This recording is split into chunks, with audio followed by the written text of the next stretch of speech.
nuclear expansion, stronger business lending, and better resource governance. Good evening and welcome to CBX Business News for Thursday, July 23, 2026. I'm Rashel Moncrieffe. Thanks for joining us. Coming up, Michael Leachin says Portland Holdings' investment in a Turkish nuclear project is just the first step in a broader global expansion strategy. Also ahead, the Caribbean Development Bank approves hundreds of thousands of dollars in new funding to strengthen business lending across the region. And later, the United Nations says how countries manage their natural resources will determine whether they drive economic growth or conflict. Stay with us as we unpack these stories and more right after the break.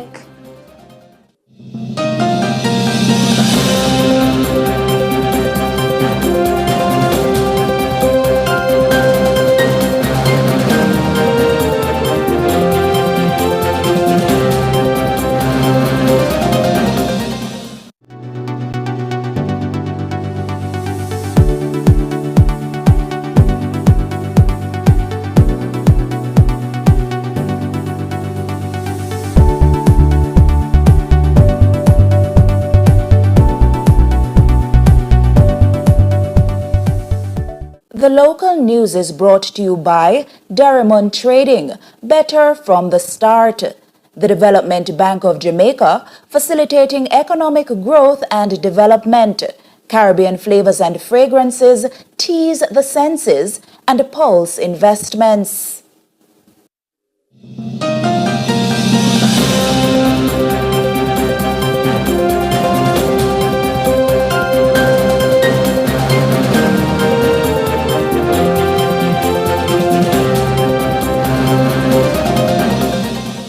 Welcome back to CBX Business News.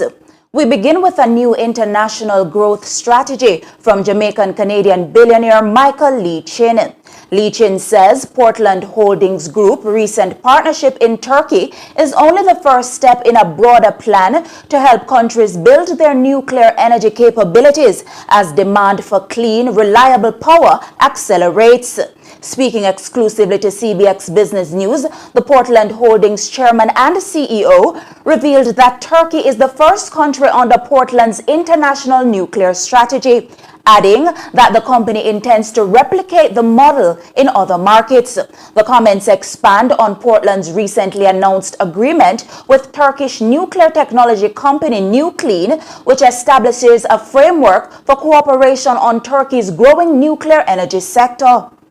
Most countries in 2015 signed up to be carbon net zero by 2050. But to be carbon net zero by 2050, you have to have the nuclear muscle. Most countries don't have the nuclear muscle.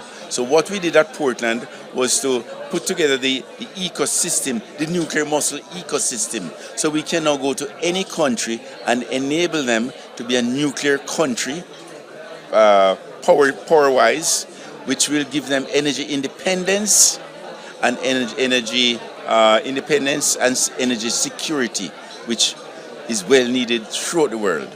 Turkey is the first example of us signing up a country country. We'll do many more. Leachin says Portland's nuclear strategy is also being driven by a wider investment philosophy, using business growth to help solve some of the world's most pressing challenges. The ultimate good that one can do today is to solve two of mankind's most difficult challenges: cancer and clean energy.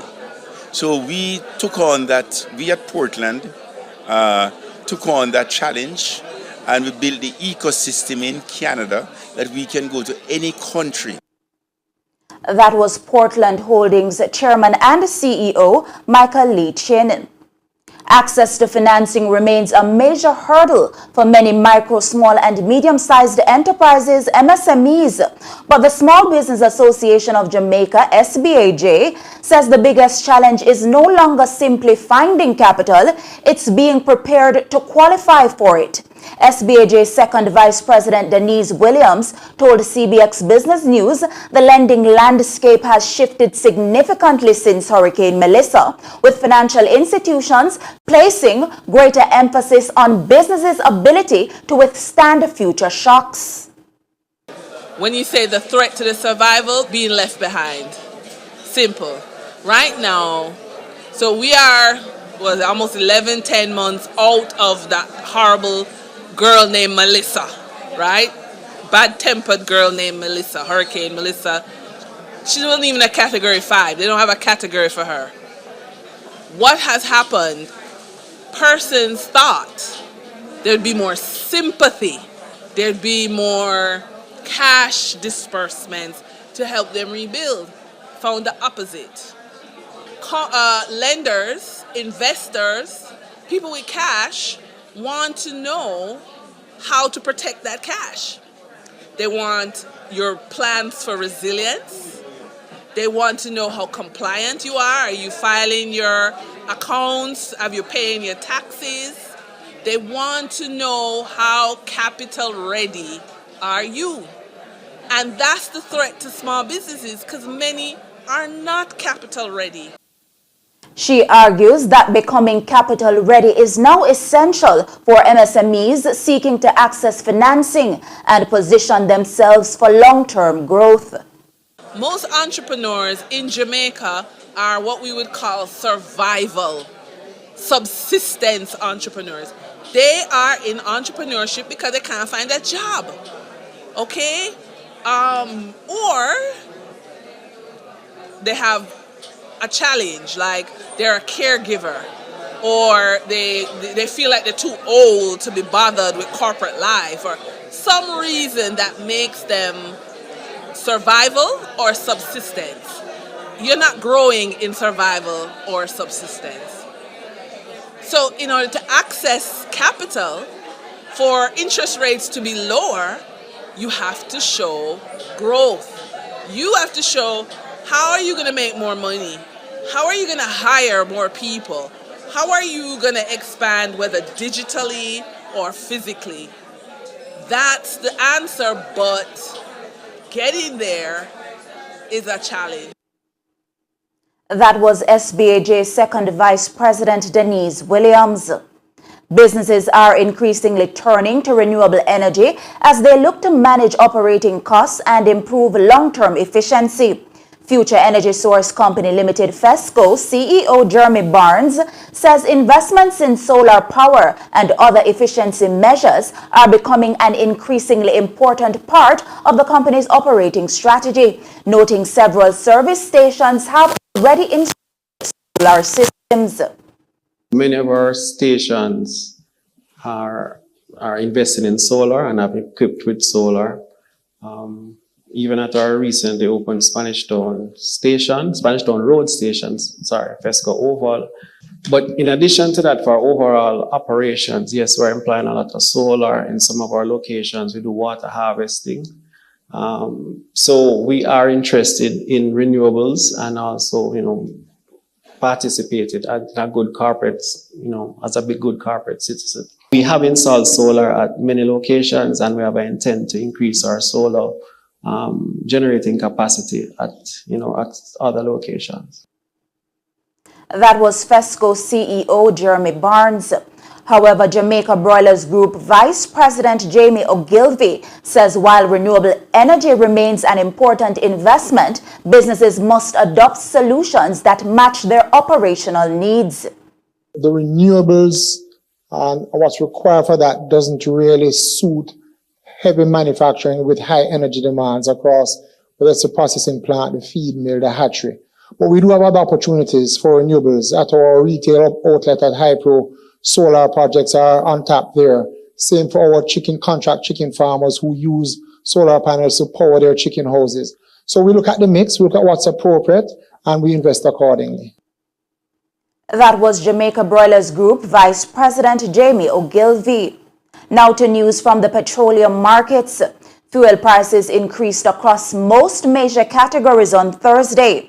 Automotive diesel rose by $4.50 to $223.50 per liter, while 87 gasoline increased by $3.06 to $204.40. 90 gasoline also gained $4.50, ending the week at $213.27.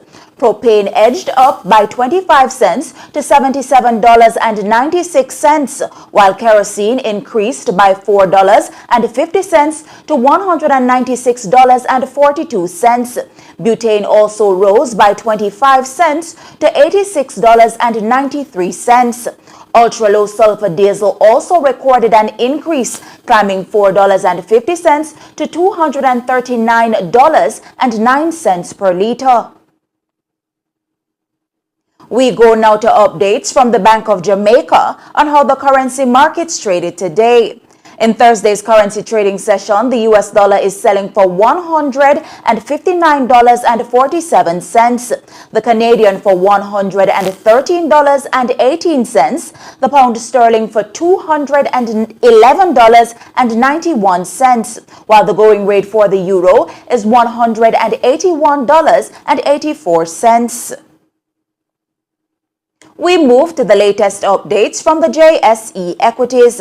In Thursday's trading session, the JSE market activity resulted in the trading of 107 stocks, of which 52 advanced, 39 declined, and 16 traded firm. Leading the winners are Proven Group USD, Margaritaville Turks, Caribbean Assurance Brokers, and MFS Capital Partners, while leading the losers are Dolphin Cove, Sagittarius Estate X Fund, Mayberry Group, and Epley Caribbean Property Fund, EC. The main index advanced by 955.56 points to close at 361,862.34 points. The junior market index declined by 20.14 points to close at 2,973.71 points. It's time for the Market Education feature, brought to you by CARICRIS, Regional Ratings, Global Standards. In today's Market Education feature, let's talk about unearned income. Unearned income is money received without actively working or providing a service. Instead, it is generated from investments or other passive sources. Common examples include interest earned on savings, dividends from stocks, rental income from investment properties, and royalties. Understanding the difference between earned and unearned income is important for financial planning, investing, and managing multiple sources of income. That was the Market Education feature, brought to you by CARICRIS, Regional Ratings, Global Standards. And that's it for the local news segment. Please stay with us. The regional news is up next.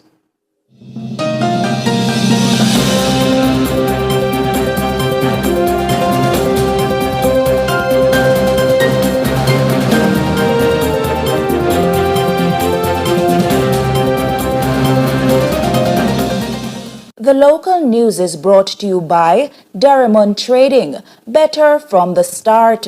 The Development Bank of Jamaica, facilitating economic growth and development. Caribbean Flavors and Fragrances, Tease the Senses, and Pulse Investments. We get it! We get the big contract! 50,000 units a month for 3 years! Great! Won't need help. If you are a business owner that requires capital for the expansion of your business, talk to a registered broker today to find out more about listing your company on the Jamaica Stock Exchange, an efficient alternative to other financing options. Thank God for the Jamaica Stock Exchange Junior Market. The Jamaica Stock Exchange, providing a fair, efficient, and transparent stock market. Caribbean Flavors and Fragrances Limited has been a part of Jamaica's manufacturing landscape for over 20 years. By crafting unique flavors and fragrances, we have become a part of your favorite household and food items such as beverages, ice cream, household cleaners, and much more. Known throughout the Caribbean for the highest quality, we continue to innovate with strong leadership, a dedicated team with integrity. We go the extra mile for our customers. Create the next taste sensation. Contact us at 876-923-5111 or visit our website, Facebook, Instagram, or LinkedIn pages.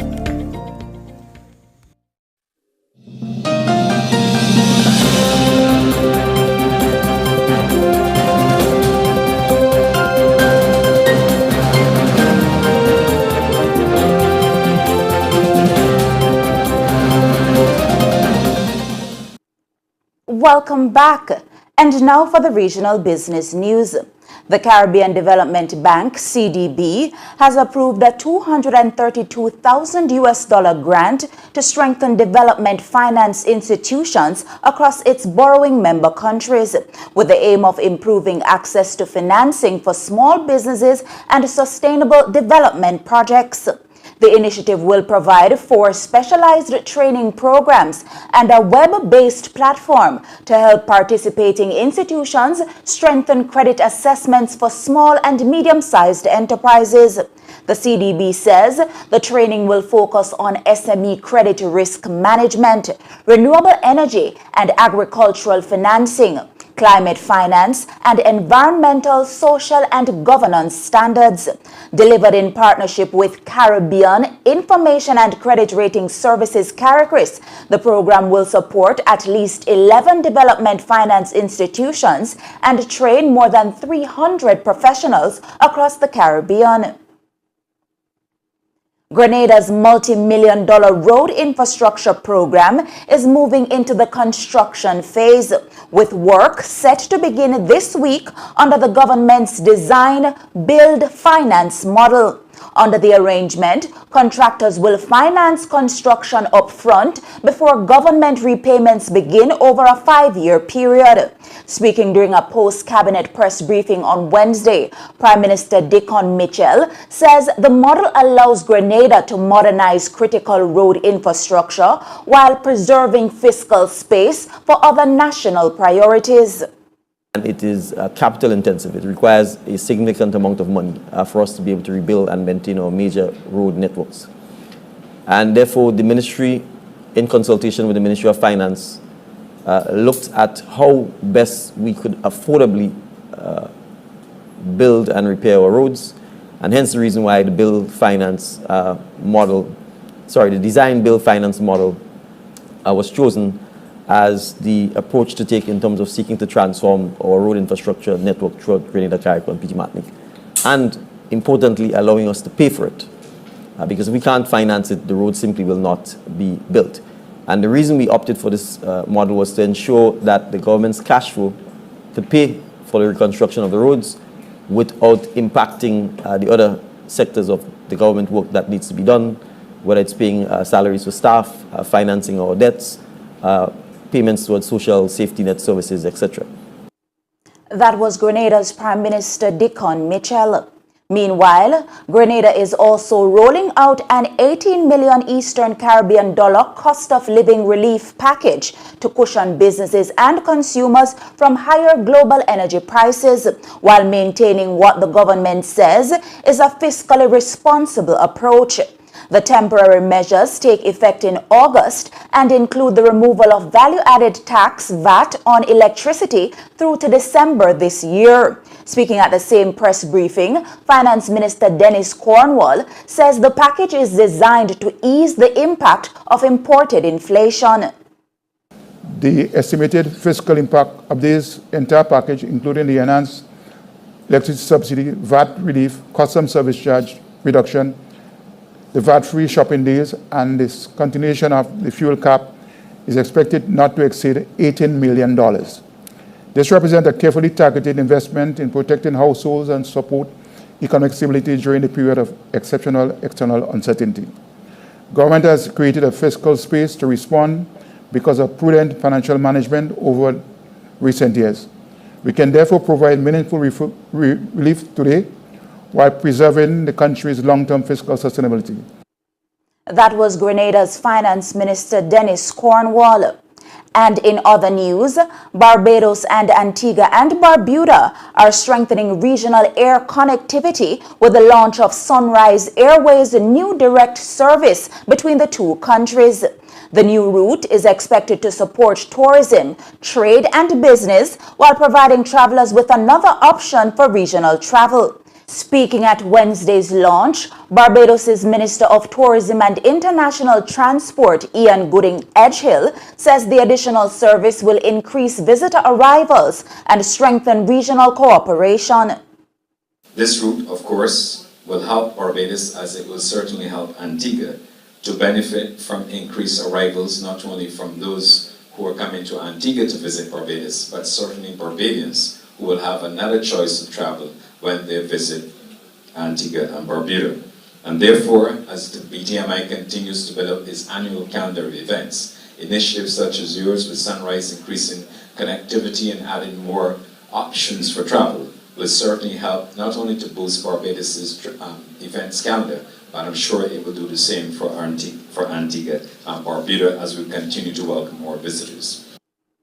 Antigua and Barbuda's Minister of State in the Ministry of Tourism, Michael Freeland, adds stronger air links will support business travel across the region. Every new route opens new doors for tourism, trade, investment, education, sporting events, and family connections. It allows our people to travel more conveniently while creating opportunities for business on both islands to grow. That was Minister of State in the Ministry of Tourism in Antigua and Barbuda, Michael Freeland. It's now time for news from the Trinidad and Tobago Stock Exchange. Overall market activity resulted from trading in 18 securities, of which 5 advanced, 5 declined, and 8 traded firm. Leading today's winners are JMMB Group, Grace Kennedy Limited, National Flour Mills, and First Citizens Group Financial Holdings, while leading the losers are Trinidad and Tobago NGL, NCB Financial Group, National Enterprises, and Unilever Caribbean. Trading activity resulted in the following movements. The All-TNT Index advanced by 0.84 points to close at 1,454.17. The Composite Index also advanced by 1.75 points to close at 1,018.98. The Cross-Listed Index gained 0.39 points to close at 77.51, while the SME Index remained at 81.05. And we take a short break, but please do stay with us. The international news segment is up next.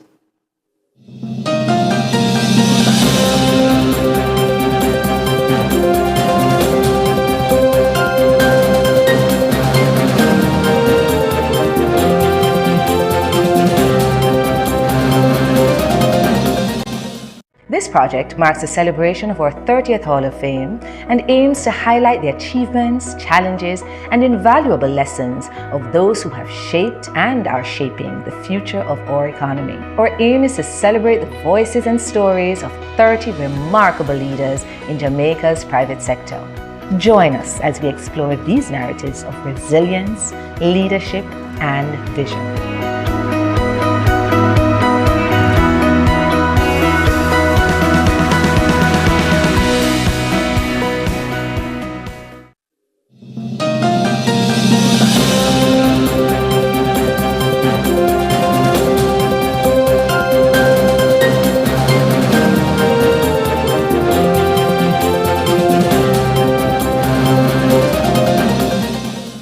Welcome back. In international news, how countries govern their natural resources, not the resources themselves, will determine whether they drive economic growth or fuel instability. That was the message to delegates at a United Nations Security Council debate. Speaking during Wednesday's session, Maldives Ambassador to the United Nations, Dr. Ali Nasir Mohammed, says effective governance is critical to ensuring mineral wealth supports national development rather than financing armed groups. He says while natural resource revenues can fund schools and development, it can also become a source of financing for militias if oversight is weak. A mine can finance a school. It can also finance a militia. A forest can sustain a community. It can also provide cover for the illegal trade that sustains conflict. A fishery can feed a nation, and it can also be plundered by illegal fleets. The difference is governance. The Maldives thanks the Democratic Republic of Congo for convening this important debate. Natural resources do not cause conflict. Poor governance does. When licensing is opaque, revenues leak. When borders are weak, minerals are smuggled. And when communities are excluded, grievances grow. The evidence is clear. With global demand for critical minerals expected to increase as countries accelerate the clean energy transition, Mohammed says governments must strengthen governance to ensure resource revenues support national development. The Council must focus on three linked priorities. First, we must cut the financing of armed groups. This requires targeted sanctions, stronger customs cooperation, financial investigation, and action against such companies and intermediaries that profit from illicit trade. Second, we must stop leakage of public revenue. Resource wealth must enter national budgets. It must finance schools, hospitals, infrastructure, and climate resilience. This requires transparency, anti-money laundering capacity, and stronger audit institutions.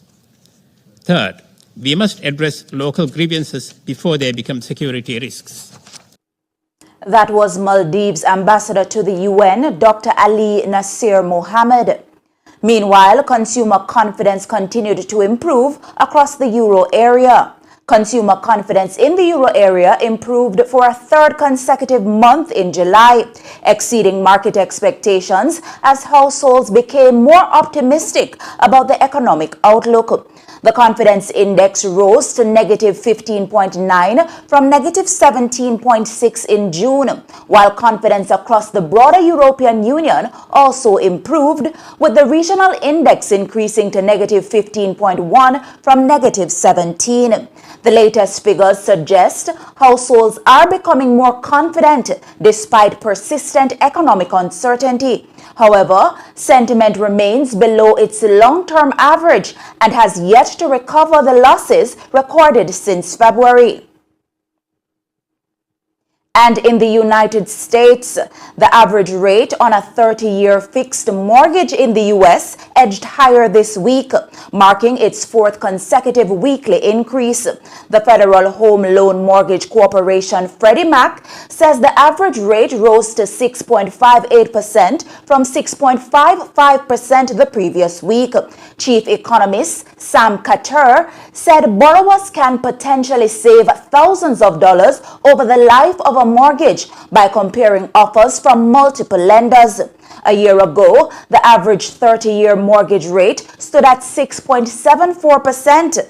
Meanwhile, the average rate on a 15-year fixed mortgage also increased to 5.96%. And that's it for the international segment of the newscast. The news recap is coming up on the other side of the break.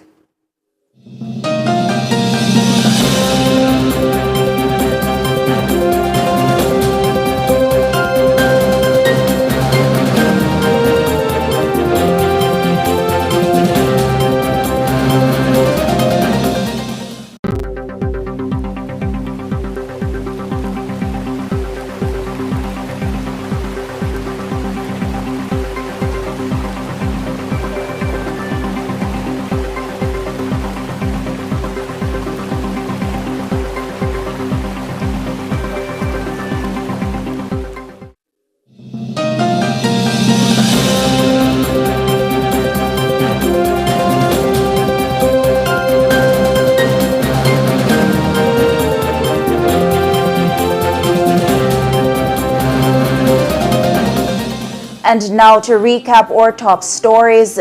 In the local news, Lee Chin says Portland's Turkey deal is the first step in global nuclear expansion.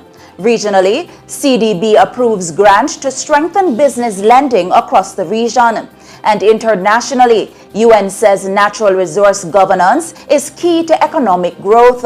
Those were the stories making today's CBX Evening News. On behalf of the entire production team, I'm Rashel Moncrieffe. Thanks for watching CBX, your region, your business, your source.